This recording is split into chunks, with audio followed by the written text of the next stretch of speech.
రైతుల పట్ల కేంద్ర రాష్ట్ర ప్రభుత్వాలది ద్వంద్వ వైఖరి అని, ఎప్పటికైనా తెలంగాణకు కేసీఆర్ శ్రీరామ రక్ష అని జిల్లా పరిషత్ తొలి చైర్పర్సన్ వసంత సురేష్ అన్నారు. జిల్లాలో యూరియా కొరతపై ఆగ్రహం వ్యక్తం చేస్తూ పార్టీ శ్రేణులతో కలిసి తహసీల్ చౌరస్తాలో ధర్నా చేపట్టారు. ఈ సందర్భంగా వసంత మాట్లాడుతూ తెలంగాణలో ఏర్పడ్డ కాంగ్రెస్ ప్రభుత్వం కేవలం కోతల ప్రభుత్వం తప్ప చేతల ప్రభుత్వం కాదని అన్నారు. యూరియా కోసం రైతులు తీవ్ర ఇబ్బందులు పడుతుంటే రాష్ట్ర ప్రభుత్వం నిమ్మకు నీరెత్తినట్లు వ్యవహరిస్తుందని ఆరోపించారు. హామీల అమల్లో రాష్ట్ర ప్రభుత్వం పూర్తిగా విఫలమైందని అన్నారు. రాష్ట్ర వ్యవహారాల ఇన్ఛార్జి మీనాక్షి నటరాజన్ పాదయాత్ర చేయడం విడ్డూరంగా ఉందని, రాష్ట్ర ప్రభుత్వ వైఫల్యాలు తెలుసుకుంటూ పాదయాత్ర చేయాలని ఆమె అన్నారు. 6 గ్యారంటీల ఊసేలేదని, 420 హామీలతో తెలంగాణ ప్రజల్ని నిండా ముంచిందని అన్నారు. పాదయాత్రలో తులం బంగారం, స్కూటీలు, నిరుద్యోగ భృతి, పెంచిన పెన్షన్ ఏ ఒక్కటి హామీలు కాలేదని ఆమె ఆగ్రహం వ్యక్తం చేశారు. తెలంగాణకు మళ్లీ పునర్వైభవం కావాలంటే బీఆర్ఎస్ అధికారంలోకి రావాలని, ఏనాటికైనా తెలంగాణకు కేసీఆర్ శ్రీరామ రక్ష అని ఆమె అన్నారు. ఈ కార్యక్రమంలో పలువురు బీఆర్ఎస్ నాయకులు, కార్యకర్తలు తదితరులు పాల్గొన్నారు.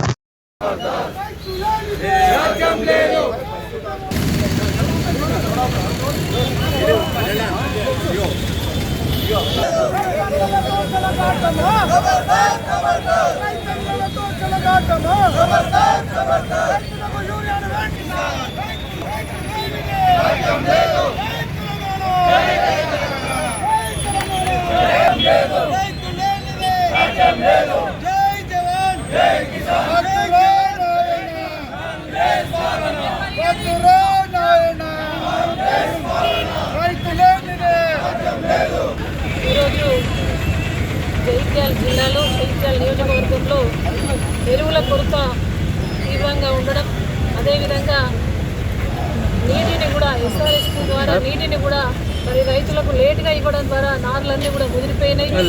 అదేవిధంగా రైతు బంధువులు కోత పెట్టినటువంటి ఈ కోతల ముఖ్యమంత్రి రేవంత్ రెడ్డి గారు, అదేవిధంగా బీజేపీ ప్రభుత్వం, కేంద్రంలో ఉన్నటువంటి బీజేపీ ప్రభుత్వం రెండు కూడా నువ్వు కొట్టినట్టు అయ్యి నేను ఏడ్చినట్టు చేస్తాను, ఏడ్చినట్టు అయ్యి నేను కొట్టినట్టు చేస్తా అని చెప్పేసి కేంద్ర రాష్ట్ర ప్రభుత్వాలు రెండు కూడా ఇలా రైతులతోటి చెలగాటమాడుతూ ఉన్నాయి. దేశానికి అన్నం పెట్టే రైతన్న మరి 6 కాలం కష్టపడి శ్రమించే రైతన్నకు మరి ఓట్లు కావాలి తప్ప వాళ్ళ శ్రమకు తగ్గట్టుగా మరి సకాలంలో ఎరువులు కానీ, విత్తనాలు కానీ, నీళ్లు కానీ, కరెంటు కానీ ఇవన్నీ అసమర్థ ప్రభుత్వం, అసమర్థ ముఖ్యమంత్రి ఇవాళ కాంగ్రెస్ ముఖ్యమంత్రి రేవంత్ రెడ్డి గారు, అదేవిధంగా బీజేపీలో ఉన్నటువంటి ప్రధానమంత్రి నరేంద్ర మోడీ గారు వీళ్ళిద్దరు కలిసి ఇవాళ ఆడుతున్నటువంటి డ్రామా యూరియా కొరత, భారతదేశంలోనే ఎక్కడ లేనటువంటి యూరియా కొరత తెలంగాణకే ఎందుకు వచ్చింది అని చెప్పేసి ప్రశ్నిస్తూ ఉన్నాం. ఆనాడు తెలంగాణ రాష్ట్రంలో 10 సంవత్సరాల పాలనలో ఏనాడు కూడా చెప్పులు లైన్లో పెట్టి నిల్చోలేని పరిస్థితి ఉండే. మరి అందుబాటులో యూరియా నుంచినటువంటి నాయకుడు మరి రైతు బాంధవుడు మరి కేసీఆర్ గారు అయితే ఆనాడు 10 సంవత్సరాలలో పంటల విస్తీర్ణ సాగు ఎంత, మరి ప్రణాళిక ఏంటి అని చెప్పేసి ఒక ముందు చూపుతోటి ఆనాడు గతంలో ఈ కాంగ్రెస్ ప్రభుత్వం ఉన్నప్పుడు దాదాపు 4-5 లక్షల మెట్రిక్ టన్నుల యూరియా వాడితే మరి కేసీఆర్ గారు ముందు చూపుతోటి ఆనాటి వ్యవసాయ శాఖ మంత్రిని మరి స్వయంగా మాట్లాడి మరి కేంద్రానికి పంపించి దాదాపు 28 లక్షల మెట్రిక్ టన్నుల యూరియా మరి తెలంగాణకు తెప్పించినటువంటి ఘనుడు ఇలా కేసీఆర్ గారు.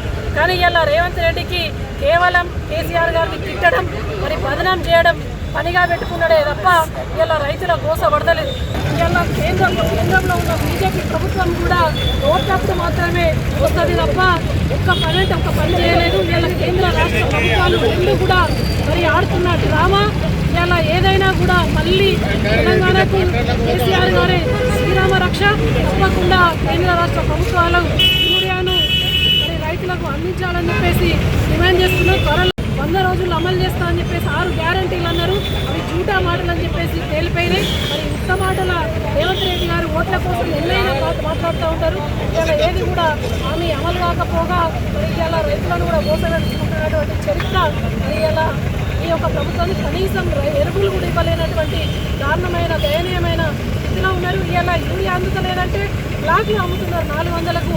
మరి రైతు ఓటేస్తే ఇలా కట్టేయడం ఉంచినటువంటి మోసపూరిత ప్రభుత్వాలు, కేంద్ర రాష్ట్ర ప్రభుత్వాలు వెంటనే ఎరువులను కానీ 6 గ్యారంటీలు అమలు చేయాలని చెప్పేసి డిమాండ్ చేస్తూ ఉన్నాం. ఎప్పటికైనా తెలంగాణ రాష్ట్రానికి మళ్ళా కేసీఆర్ సరే శ్రీరామ రక్ష అని చెప్పేసి జై తెలంగాణ.